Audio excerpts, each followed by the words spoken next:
I Am Refocus Radio is brought to you by Foo 4-Star and Holy Crab. Foo 4-Star is a family-owned Asian restaurant in San Antonio, Texas. We have been a local favorite for Asian cuisine for over 10 years. With nothing but full smiles and fast service, you'll be leaving satisfied. Come on in for some authentic Vietnamese food. Holy Crab is one-of-a-kind Cajun Creole-style seafood restaurant located in Universal City, Texas. We offer traditional seafood items as well as chicken and steak. We also offer seafood boils. Come give us a try. You won't be disappointed. You can find these two eateries in Universal City, Texas at 2921 Pat Booker Road.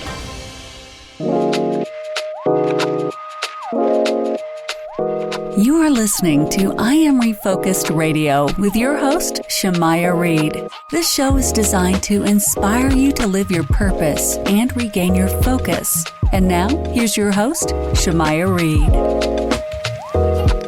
Hey, welcome to I Am Refocused Radio. We are here once again, and today, just like any other episode, we have a special guest. We're going to talk to Wajid, Hassan, and all about his amazing life story.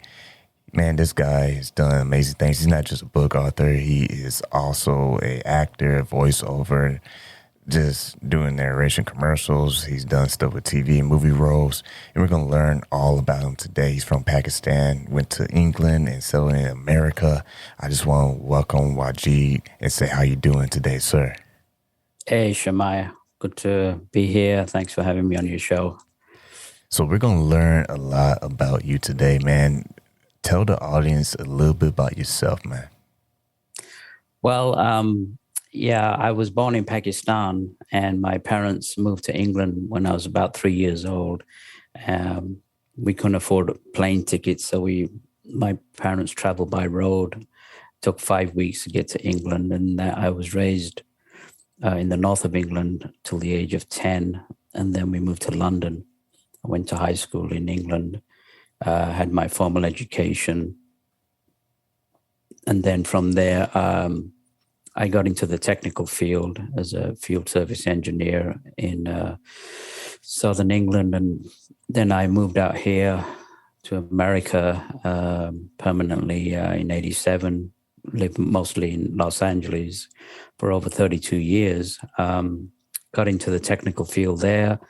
I was a field service engineer for TRW at their computer maintenance facility over in Santa Fe Springs. And then eventually I ended up working for myself. I ended up actually getting a little computer repair shop in Hollywood and was working there. And then my life kind of changed. My yogi master that I followed, Dr. George King, passed away in 1997, and I kind of got into a bit of a deep depression. And my wife at the time, she said, well, in London, when you were 15, you got in front of the school, made people laugh. Why don't you do some stand-up comedy lessons and get yourself out of this rut, which I started doing. And then started doing open mics at the Laugh Factory Comedy Store, Improv, and I was quite happy doing that till this lady walked into my store. I fixed her up on the computer, and she kept looking at me, and she said, you have a very interesting face. I said, so? And she said, well, I'm a casting director. And I said, so? I didn't know what a casting director was. She said, well, let's see if we can get you an agent. And so she got me an agent, and I started booking commercials. And from there, I got a theatrical agent, and the store kind of went under because at that time, larger companies like Best Buy and Circuit City were swallowing up little computer shops. And so I changed my career into the entertainment business and was a union actor for over 20 years and got steady work and led a fairly successful career in that. And then it was later on that I wrote the book, The Struggle for World Sanity, back in August. And it wasn't I must write this book for fame and fortune. It was just a book to highlight my spiritual life, to highlight aspects of my life which I haven't really discussed in public, about metaphysics, yoga, UFOs, and climate change and Mother Earth. And so now I guess I'm in my third phase of life, from the technical to the entertainment to now as a published author, promoting aspects of truth which really haven't been revealed to the general public. So here I am.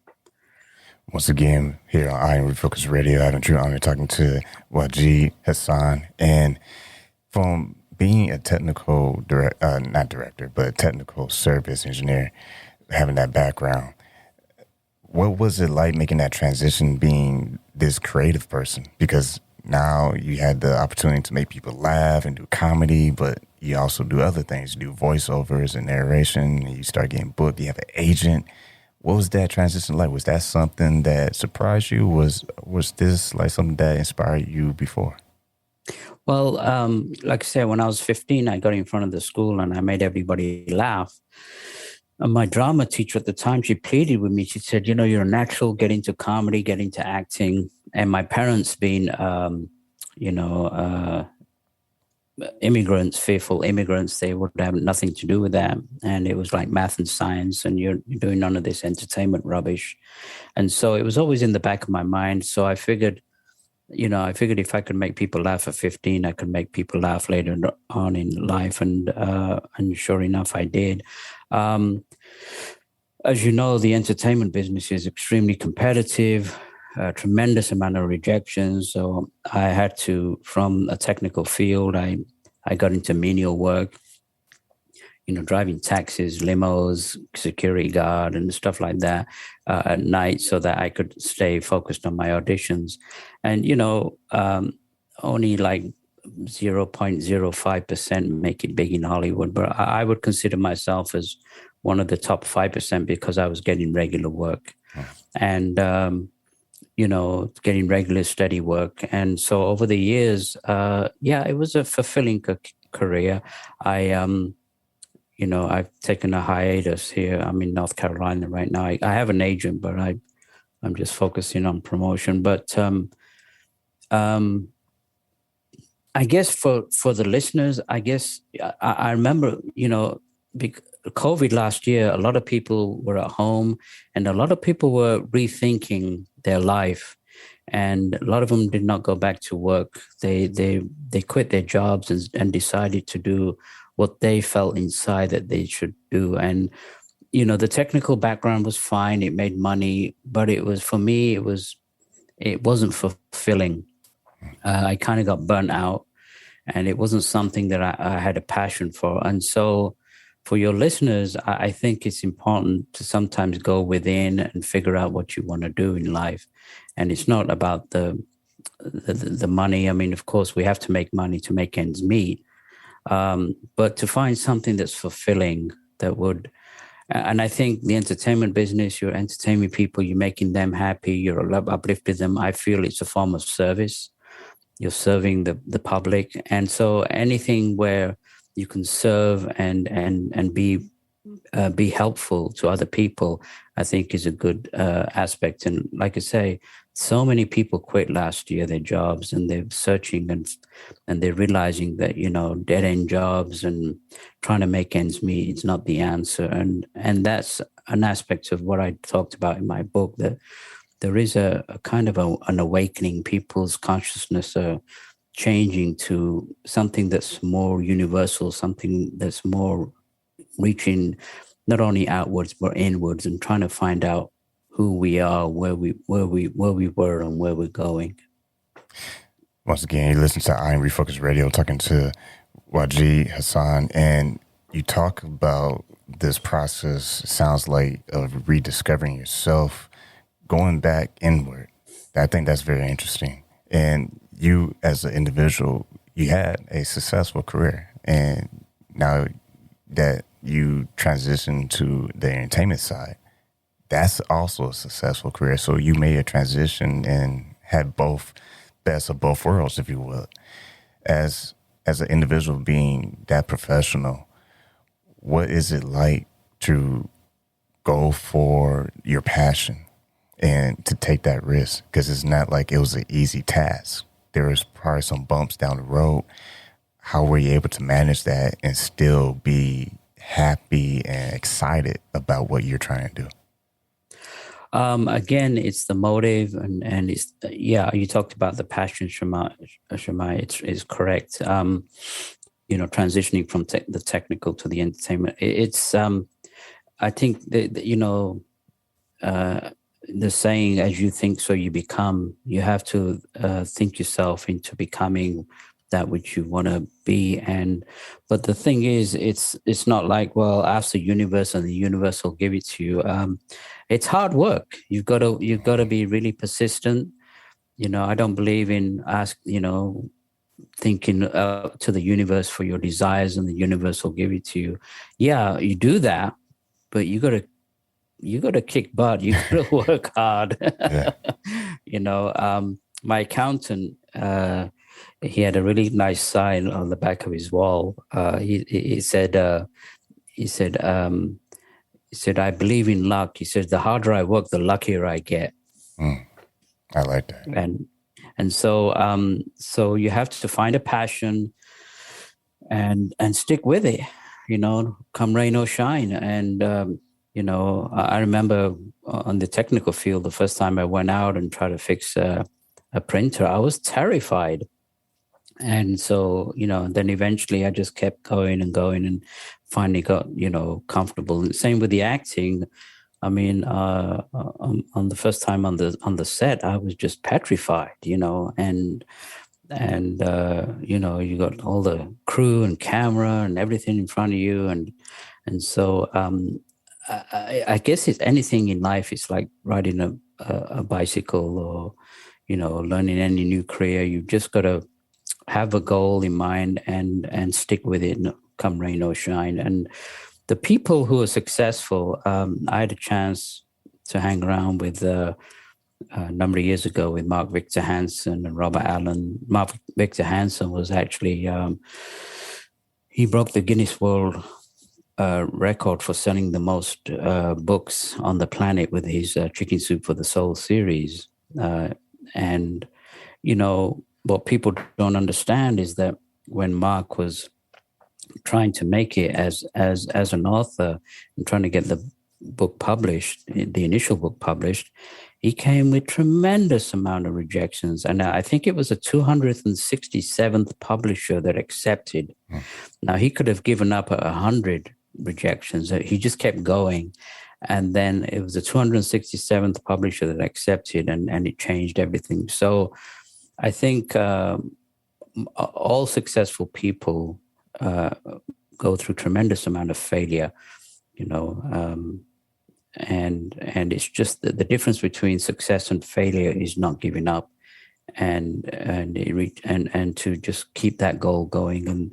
And that's what I did with the technical. That's what I did with the entertainment. And now, I've refocusing my life now to more on the publishing side and promoting truths, which again, have not been revealed. So, I mean, these things have been talked about many, many times with inspirational lectures on YouTube, and everybody knows. But when you actually go through it, and you go through the pain of rejection, especially in the entertainment business, 99.9% is rejection. Yeah.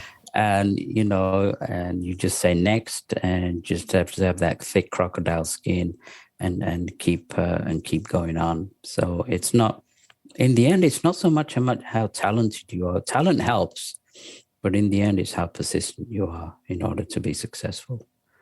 I like that. That's a really great message, especially for our listeners on Refocus Radio. That's what we're all about. Every day is an opportunity for you to refocus on the goal, refocus on the true purpose of your life, whatever your career is, if you're a sports athlete or you're military or you're a business entrepreneur.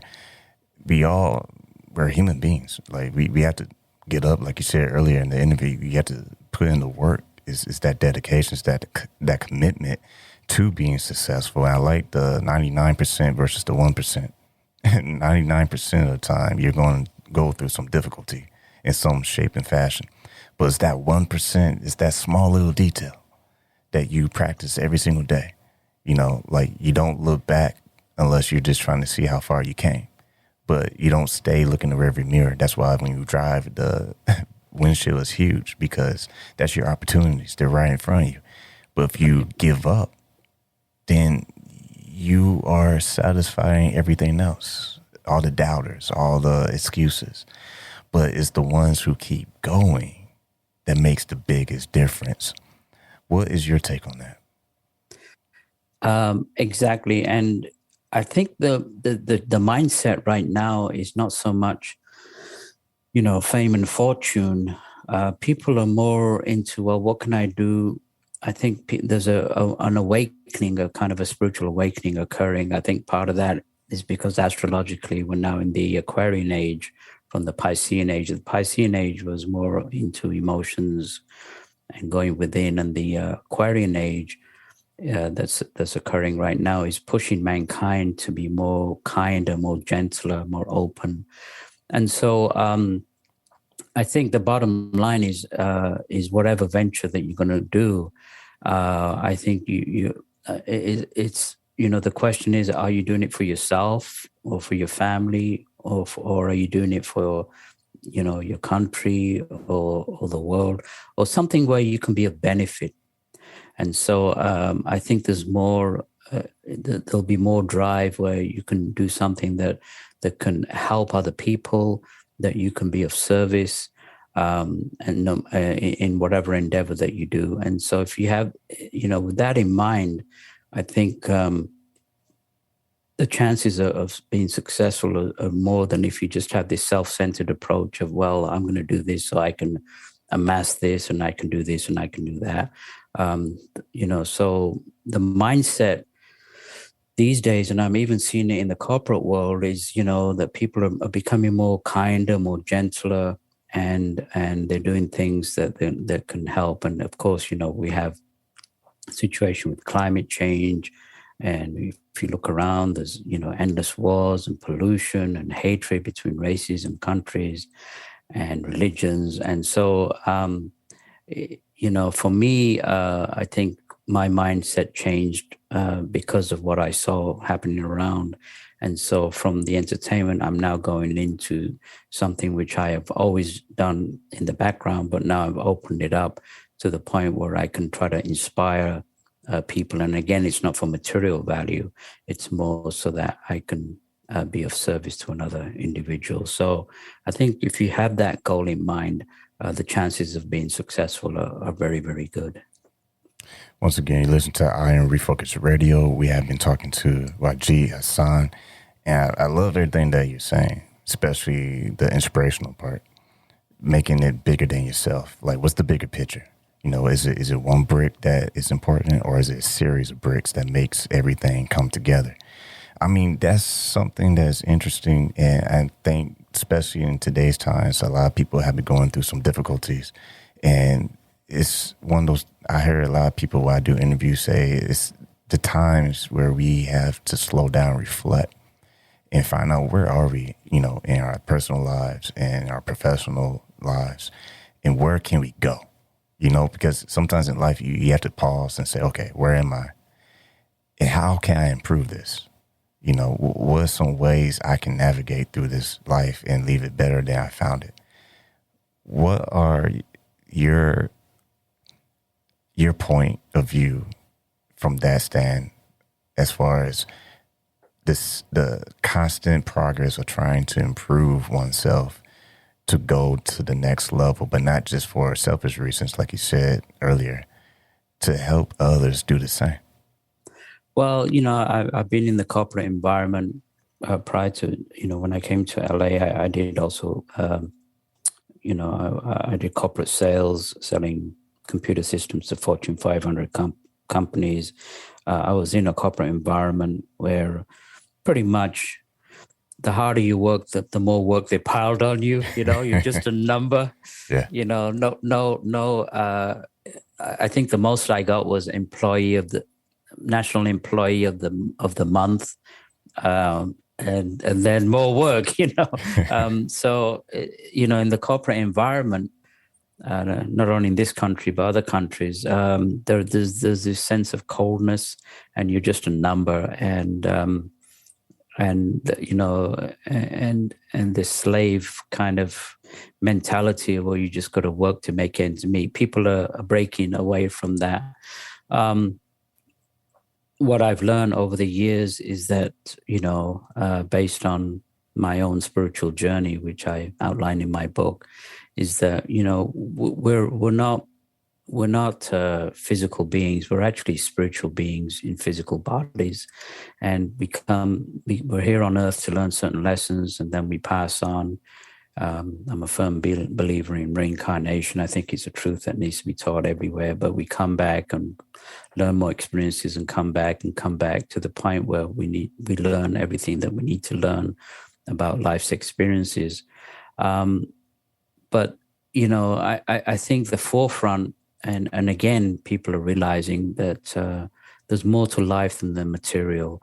The economic system of this planet, the political system, the war machine, all these things have not worked, and they've caused nothing but suffering and turmoil, and millions of people are in debt, going into debt based on, we'll give you a credit line of 100,000, just keep spending, and then they realize they get themselves further and further into debt. So we have an economic system which actually stifles the spiritual aspect of us. And so people are realizing that the material is important.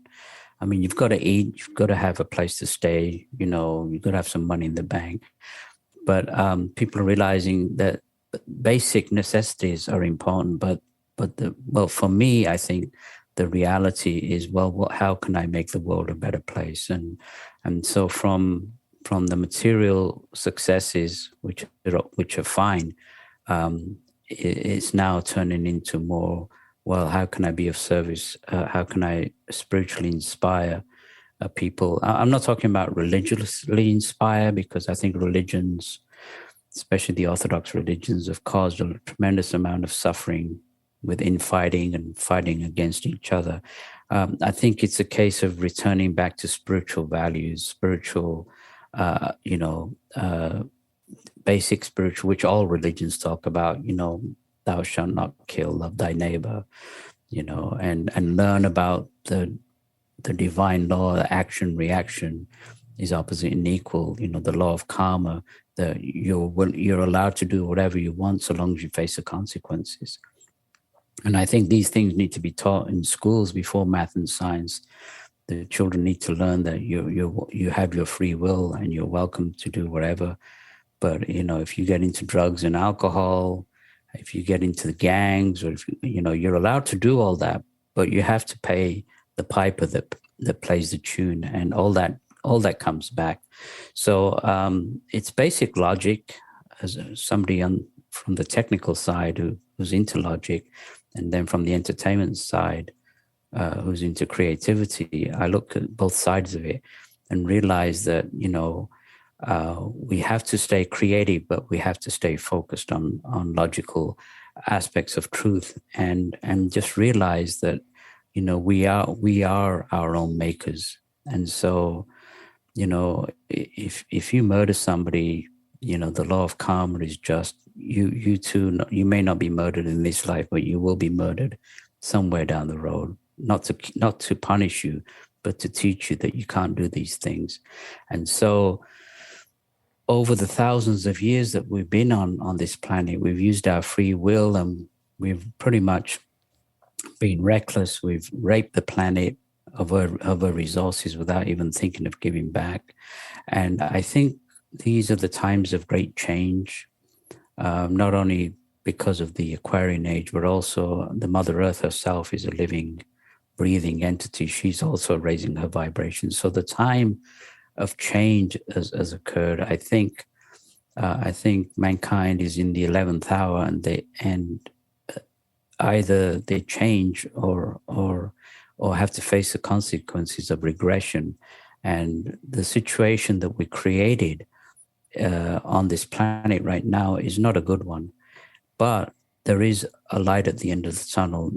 That's the reason I wrote the book, to let people know that, we can change in the light, the smallest light, always burns in the darkness, and so there is hope, there is inspiration, there is guidance being sent to us from higher sources for us to change, not so much on the material, keep that in the back of the mind, but more on the spiritual, and become the, I've researched civilizations that we belong to in the past, and at one time we were very advanced, not only scientifically but also spiritually.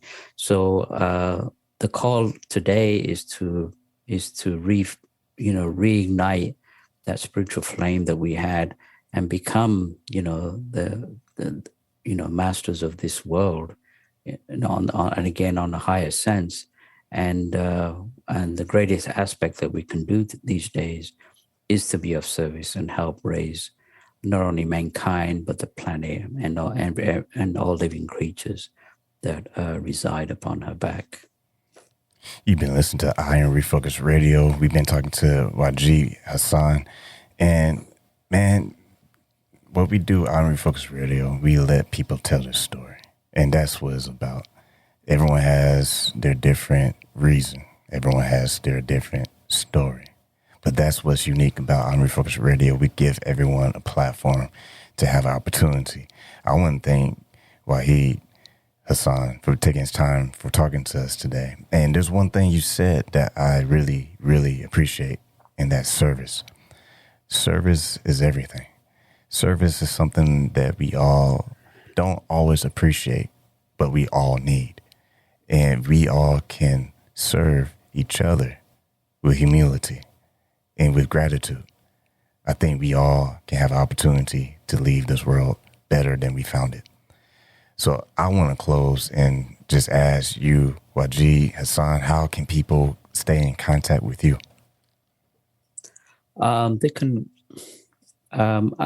Just before that, Shemaiah, I think you made a very valid point. I think it's our responsibility as adults to leave a legacy when we die for the younger generation. And I want to leave a legacy that, I did something to help the planet, to help the younger generation. I think it's a responsibility that we all have to look into at this particular moment, and, focus on our consciousness of what we need to do that's going to help the world. I totally agree with that. If they want more information on myself and contact me, they can just go to my website, which is wajidauthor.com. That's WAJIDAUTHOR.com. Once again, we've been talking to Wajid Hassan here on I Am Refocused Radio. It's been a true pleasure, true honor to just hear another perspective, another voice. I want to thank you for taking time in your busy schedule talking to us today. Thank you, Shemaiah. Real pleasure. Thank you. I Am Refocus Radio is brought to you by 404 Star and Holy Crab. 404 Star is a family-owned Asian restaurant in San Antonio, Texas. We have been a local favorite for Asian cuisine for over 10 years. With nothing but full smiles and fast service, you'll be leaving satisfied. Come on in for some authentic Vietnamese food.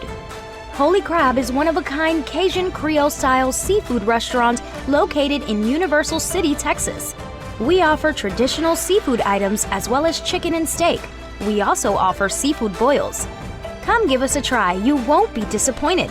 You can find these two eateries in Universal City, Texas at 2921 Pat Booker Road.